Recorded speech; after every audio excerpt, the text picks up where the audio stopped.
आप किसी से ये उम्मीद थोड़े ना करेंगे कि एक क्रिएटर नाली में कूद पड़ेगा, लेकिन आप देखेंगे कैसे वीडियो दिखाई देते हैं। इंटरनेट की दुनिया में किसी भी किस्म की पब्लिसिटी बुरी पब्लिसिटी नहीं होती। इसका मतलब यह है कि अगर आप उस पर रिएक्ट कर रहे हैं, भले ही आप घृणा दिखा रहे हैं, भले ही आप नफरत दिखा रहे हैं, भले ही आप उसे नापसंद कर रहे हैं, लेकिन आप उस पर रिएक्ट कर रहे हैं। हमारे ही देश में कुछ चीजें जो कल तक क्रिंज नजर आती थी, संभव है आज ना नजर आए, या कल तक जो क्रिंज नहीं लगती थी वो आज की नई पीढ़ी को लगे कि एकदम क्रिंज है। नमस्ते दोस्तों, प्लीज सिट डाउन में आपका स्वागत है। मुझे अक्सर शिकायती टोन में ये कमेंट मिलता है कि सर आप बहुत गंभीर बातें करते हैं, जो जेन ज़ी है उसके मतलब की भाषा और बात आप नहीं करते हैं। तो आज एक ऐसी ही बात, हालांकि गंभीरता से, आपके साथ करेंगे। ये बात है उन कंटेंट को लेकर जो आजकल आप सोशल मीडिया पर लगातार कंज्यूम कर रहे हैं, और लोग इस पर सवाल उठा रहे हैं कि लोग इस कंटेंट को क्यों देख रहे हैं। ये वह कंटेंट है जिसे जेन ज़ी की भाषा में क्रिंज कहा जाता है, क्रिंज कंटेंट। आप देख रहे हैं कि लोग बहुत ही अखाद्य, एक तरह की जुगुप्सा, घिन्न पैदा करने वाली चीज़ों को खा रहे हैं, उनको छू रहे हैं, उसमें लोट रहे हैं, और इस किस्म के वीडियो आपके पास अलग अलग माध्यम से सोशल मीडिया पे पहुंच रहे हैं, जिसे हम आमतौर पे क्रिंज कंटेंट कहते हैं। तो क्यों ना इस पर विचार किया जाए कि यह जो क्रिंज कंटेंट है ये वास्तव में क्रिंज है और इसका क्या उद्देश्य है इस सोशल मीडिया पे कंजम्पशन का। तो सबसे पहले तो हम समझते हैं कि what is the cringe, what exactly is cringe content, है क्या चीज। ये वो कंटेंट है जो हमारे कंफर्ट जोन के बाहर का है, ऑकवर्ड है, एम्बैरेसिंग है, यानी कुल मिला के ऐसा है जिसे आप ओन न करना चाहें। इसमें आपको ओवर द टॉप वीडियोस दिखाई देंगे, मीम्स दिखाई देंगे, पोस्ट दिखाई देंगे जो लगातार आपको अनकंफर्टेबल लगेंगे, एंड ऑब्वियसली इसे लोग नापसंद करेंगे। इसके सारे कमेंट्स में इसके प्रति घृणा होगी, इसके प्रति बुरे बुरे कमेंट्स होंगे। So why do people hate it? People hate it primarily इस वजह से क्योंकि वे उनकी एक्सपेक्टेशन से परे की चीज है। आप किसी से ये उम्मीद थोड़े ना करेंगे कि एक क्रिएटर नाली में कूद पड़ेगा, लेकिन आप देखेंगे कैसे वीडियो दिखाई देते हैं। तो लोगों से स्वाभाविक है कि नापसंद करते हैं, क्योंकि ये उनकी एक्सपेक्टेशन से अलग होता है। और यद्यपि इसे ह्यूमर के तौर पर दिया जाता है, लेकिन ये एक फोर्स्ड ह्यूमर होता है, ये एक ऑकवर्ड फीलिंग देता है, ये कभी कभी ओवर एक्टिंग होता है, और इस वजह से इसके लिए एक जो पूरा समष्टिगत, इस पूरे सेट के लिए जो शब्द दिया गया वो कहा गया कि ये एक क्रिंज कंटेंट है। लेकिन सोशल मीडिया की दुनिया में सवाल ये उठता है कि क्या ये केवल क्रिंज कंटेंट है या फिर यह एक मास्टर स्ट्रोक भी हो सकता है। कहीं ऐसा तो नहीं कि हम ये मान रहे हैं कि ये क्रिंज कंटेंट है, लेकिन दरअसल जो क्रिएटर हैं उसे इंटेंशनली दे रहे हैं, वो वायरल होने के लिए ऐसा कंटेंट बना रहे हैं, और अगर हाँ तो फिर इसे लोग वायरल क्यों कर रहे हैं। देखिए, बहुत सरल सी बात है। इंटरनेट की दुनिया में किसी भी किस्म की पब्लिसिटी बुरी पब्लिसिटी नहीं होती, जिसका मतलब यह है कि अगर आप उस पर रिएक्ट कर रहे हैं, भले ही आप घृणा दिखा रहे हैं, भले ही आप नफरत दिखा रहे हैं, भले ही आप उसे नापसंद कर रहे हैं, लेकिन आप उस पर रिएक्ट कर रहे हैं, और ये रिएक्ट करते ही उसकी रीच बढ़ जा रही है और अधिक लोगों तक पहुंच रहा है। लेकिन इसके पीछे एक मनोवैज्ञानिक और शास्त्रीय पक्ष भी है।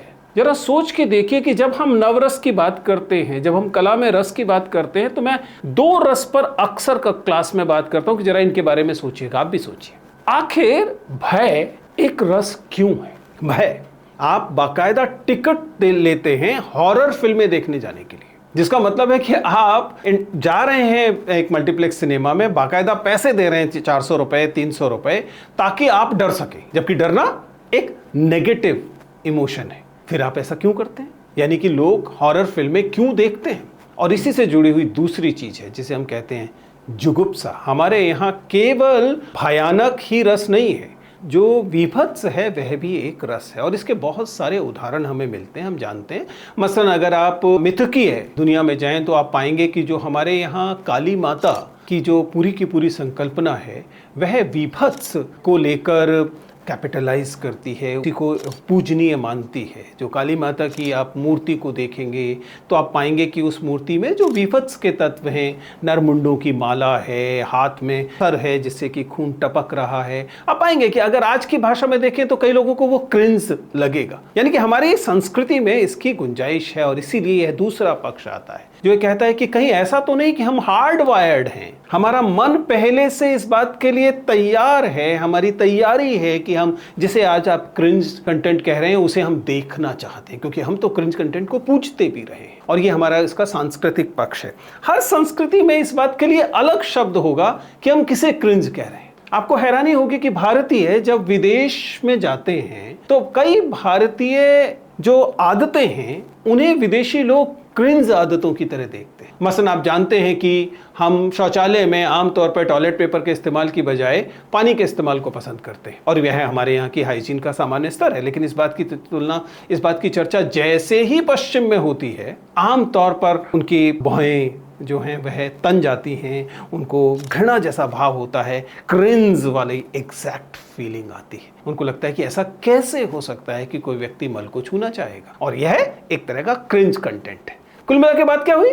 बात यह हुई कि हर संस्कृति के लिए क्रिंज की परिभाषाएं बदलती हैं, भूगोल के हिसाब से बदलती हैं, स्थान के हिसाब से बदलती हैं, काल के हिसाब से भी बदलती हैं। हमारे ही देश में कुछ चीजें जो कल तक क्रिंज नजर आती थी, संभव है आज ना नजर आए, या कल तक जो क्रिंज नहीं लगती थी वो आज की नई पीढ़ी को लगे कि एकदम क्रिंज है। और ये ऐसा कोई हैरानी की बात नहीं है, ऐसा हमें लगातार दिखाई देता है। तो हमें समझना ये है कि पसंदगी और नापसंदगी भी दरअसल सांस्कृतिक अवधारणाएं होती हैं, सांस्कृतिक निर्मिति होती है। और मजेदार बात यह है कि शास्त्रीय जो हमारे यहाँ समझ है उसमें ये सही है कि 4 रस सुखद और 4 रस दुखद माने जाते हैं या नेगेटिव माने जाते हैं, लेकिन ये दोनों रस यानी कि भय, यानी जिसे हम भयानक रस कहते हैं, और विभत्स जो जिसका स्थायी भाव जुगुप्सा है, ये दोनों रस भी दरअसल व्यक्ति को आनंद की एक तरह के से सप्लाई देते हैं, यानी व्यक्ति इसमें भी आनंद लेता है। ये मनुष्य के मन का वह अंधेरा हिस्सा है जो ये बताता है कि हम भय में, हम जुगुप्सा में भी दरअसल आनंद ले रहे होते हैं। यही आपको हमने पहले बताया, जैसे हमारा एक पूरा वीडियो है जो कि रोस्ट कॉमेडी पर है, यानी किसी दूसरे को अपमानित करने में आनंद लिया जाना। ये जो क्रिंज कंटेंट है ये भी इसी श्रेणी का कंटेंट है, जिसमें कि हम जुगुप्सा में, घिना देने वाली चीजों में दरअसल आनंद ले रहे होते हैं। And that's why we can't stop watching it. हम क्यों नहीं इसे देखना बंद कर सकते? हम इसे देखना इसलिए नहीं बंद कर सकते क्योंकि हमारे मन का एक हिस्सा दुर्भाग्य से इसमें एक तरह की क्यूरियोसिटी ला रहा होता है। हमारा मन उसको आगे क्या होगा, क्या वास्तव में यह ऐसा कर बैठेगा, कहीं ऐसा तो इतनी गंदगी में कोई क्यों लौटेगा, क्या वास्तव में ऐसा कर लेगा। और हम देखते हैं कि जब वो ऐसा करता है तो हमें इस क्यूरियोसिटी का, इस जिज्ञासा का दरअसल समाधान मिल रहा होता है। सच्चाई ये है कि आप हंसी दे रहे हों, आप खुशी दे रहे हों, आप भय दे रहे हों, आप क्रोध दे रहे हों, या फिर आप जुगुप्सा, घिन ही क्यों ना दे रहे हों, इन सब के लिए एक ऑडियंस है, एक ऑडियंस मौजूद है। तो सच्चाई यह है कि आप नापसंद करते हैं तो भी दरअसल आप पसंद करते हैं, जिसका मतलब है कि हर नापसंदगी में भी एक पसंदगी छिपी हुई है और कई क्रिएटर इसी का लाभ उठाते हैं। करना आपको सिर्फ इतना है कि आप वास्तव में इसे क्रिंज मानते हैं तो इस पे चर्चा बंद कीजिए और देखना बंद कीजिए, तभी इस तरह के कंटेंट को आप फिल्टर आउट कर सकेंगे। यद्यपि ये भी सही है कि इन क्रिएटर्स के पास भी ऐसा करने का हक है।